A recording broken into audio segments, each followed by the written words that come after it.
Pak, laporan apa Pak? Jadi pertama, kami datang KPK karena melihat fenomena putra presiden yang hidup mewah dengan menggunakan pesawat jet privat dari Jakarta ke Amerika dengan harga yang kalau sewakan harganya miliaran rupiah ya, bahkan hampir kurang lebih 10 miliar. Tentu saja gaya hidup mewah putra presiden ini mengundang banyak pertanyaan. Lalu kami datang ke KPK untuk meminta kepada KPK agar laporan kami yang 2,5 tahun lalu lebih itu diungkap, karena terkonfirmasi bahwa dugaan kuat pada waktu itu tentang tindak pidana pencucian uang, tindak pidana korupsi, gratifikasi dan lain-lain itu diantaranya terkonfirmasi dengan peristiwa gaya hidup mewah ini. Kira-kira harta yang begitu banyak itu dari mana? Ya kan? Kemudian KPK juga sebetulnya pernah beberapa bulan lalu itu menelusuri seorang keluarga yang kebetulan kepala bea cukai, yang anaknya dan istrinya gaya hidupnya mewah. Gara-gara gaya hidup mewah itu kemudian ditelusuri hartanya, lalu kemudian terbukti bahwa itu ada gratifikasi sampai sekian tahun begitu dengan harta yang miliaran itu. Lalu divonis 10 tahun. Itu juga dimulai dari gaya hidup mewah keluarganya. Nah, ini gaya hidup mewah ini pertontonkan secara vulgar oleh putra presiden. Jadi KPK tidak boleh tebang pilih dong melihat situasi ini. KPK mesti menegakkan hukum sebagaimana perintah undang-undang. Saya kira itu. Pak, tadi sudah diterima siapa Pak untuk laporannya? Diterima oleh tapi saya tidak berhak menyebutkan namanya ya. Kita akan diskusi cukup panjang. Ini bukti ininya, penerimaannya kita cukup panjang dengan di Dumas, di OP 1 dengan pegawai utama KPK, saya kira yang terkait dengan pengaduan masyarakat ya. Dan di situ diterima dengan baik, ada laporan khusus.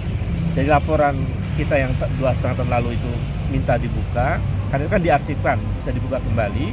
Lalu laporan yang terkait dengan peristiwa gaya hidup mewah ini. Saya kira apa yang terjadi hari ini dengan gaya hidup mewah keluarga presiden itu mengkonfirmasi dugaan kebenaran dari laporan kami 2,5 tahun yang lalu. Pak, follow up dari KPK-nya sendiri gimana Pak dengan adanya laporan ini Pak? KPK nanti akan mempelajari isi laporan kami. Kalau nanti kemudian setelah dipelajari oleh KPK, mereka akan menyampaikan atau menginformasikan kepada kami untuk semacam ada verifikasi lanjutan dan seterusnya. Saya kira itu. Ada dijanjikan nggak sih Pak berapa lama proses untuk hukum ini? Sampai saat ini tadi sih menyampaikan nanti kami pelajari begitu. Apakah dalam waktu sepekan, 2 pekan, 3 pekan, saya tidak tahu.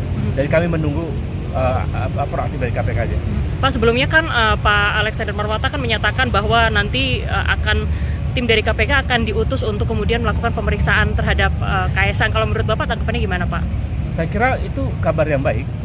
Bagus kalau kemudian pihak komisioner KPK akan mendatangi atau ada inisiatif menjalankan undang-undang KPK itu untuk semacam mengklarifikasi atau memanggil dan seterusnya saudara Kaisang Pangarep. Apalagi hari ini kemudian kami laporkan secara resmi.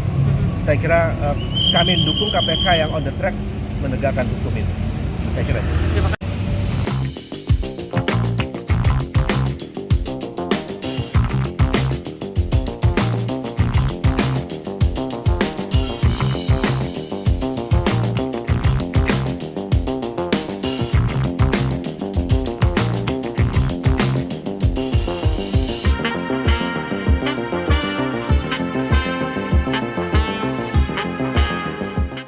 Junjung tinggi prinsip jurnalisme dalam setiap tayangan terbaiknya. Menghadirkan berita bernilai sebagai referensi. Gelar bicara yang tajam. Tidak, ini kan kebohongan dong. Mengupas fakta demi fakta dan mendorong pencarian solusi. Serta investigasi yang mengungkap kebenaran. Rosi, Satu Meja, The Forum, Sapa Indonesia Malam. Nilu, ikuti semuanya bersama Kompas TV.